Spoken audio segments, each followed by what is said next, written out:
Hello বন্ধুগণ, আসসালামু আলাইকুম। সবাই কেমন আছেন? আশা রাখি আপনারা সবাই ভালো আছেন, আমরাও ভালো আছি। এই দেখেন কত সুন্দর ডিম ভাজছি। এই ডিমটাকে আজকে অন্যরকমভাবে একটু স্পেশালভাবে রান্না করব। প্রতিদিন তো মাছ মাংস খাই, আজকে নাহলে একটু অন্যরকমভাবে রান্না করি, তাই আপনাদের সাথে শেয়ার করতেছে। আর আমি যা রান্না করি তাই আপনাদের শেয়ার করি। আমার ভিডিওর জন্য কিন্তু আমি নতুন কিছু বা অন্য কিছুভাবে রান্না করে দেখাইতেছি তা না, আমি ঘরে যা রান্না করি ঠিক তাই আপনাদের সাথে পরিবেশন করি। যাই হোক, অনেক আপুরা বলে যে আমি এত সুন্দর কীভাবে রাঁধতে পারি। আসলে কি, এইটা হলো আমি যখন ছোট ছিলাম তখন আমার মা মাঝে মাঝে আমাকে টুকটাক রান্না করতে দিত, আর আমি রান্না করতাম। ভালো হোক মন্দ হোক, মানে ওইটা তারা খারাপ বলতো না, ভালো বলতো। তবে আস্তে আস্তে করতে করতেই না এখন অনেক অনেক কিছু রাঁধতে পারি, আর কিছুটা তো ইউটিউব দেখে দেখে রান্না শিখছি।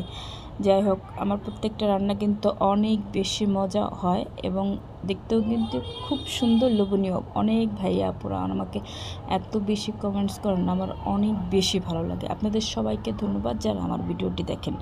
আর আমার ছোট্ট একটা চ্যানেল আছে ইউটিউব, আমার মানে এই ফেসবুক নামেই আছে, শেলিনা ডেইলি লাইফ। আপনাদের যদি কারো মন চায় আপনারা ঘুরে আসতে পারেন, আমার চ্যানেলটা দেখতে পারেন। এই যে এখন রান্না করতেছি, দেখেন মুগ ডাল দিয়ে আলু দিয়ে সুন্দর মতো কষা, এটাকে ডিম দিয়ে রান্না করব। এই রান্নাটাকে আপনাকে বাসায় রাঁধতে চান তাহলে আপনারা আমার রেসিপিটা দেখেন, দেখলে খুব সহজে রান্না করতে পারবেন।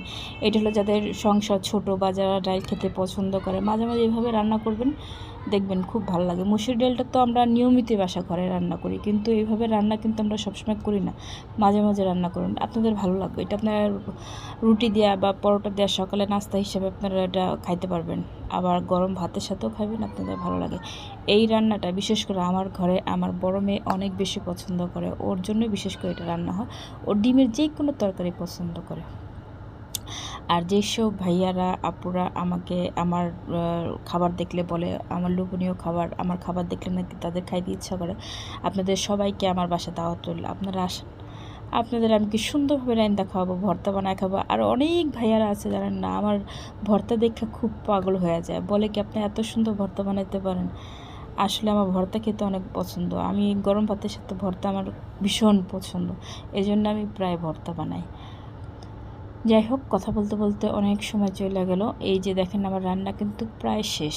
আর এই রান্না এটা শেষ হওয়ার পর যদি আপনাদের কারো ভালো লাগে, জিরা ফাঁকি, মানে জিরার যে ফাঁকিটা আছে ওইটা আপনারা উপরে দিয়ে দিবেন, তাইলে কিন্তু এত সুন্দর ঘ্রাণ করবো, আপনাদের দেখতেও ভালো লাগবো আর খাইতেও ভালো লাগবো। এই যে দেখেন প্রায় শেষ, কমপ্লিট। এখন আমরা মনে করেন যখন খাওয়া দাওয়া করবো তখন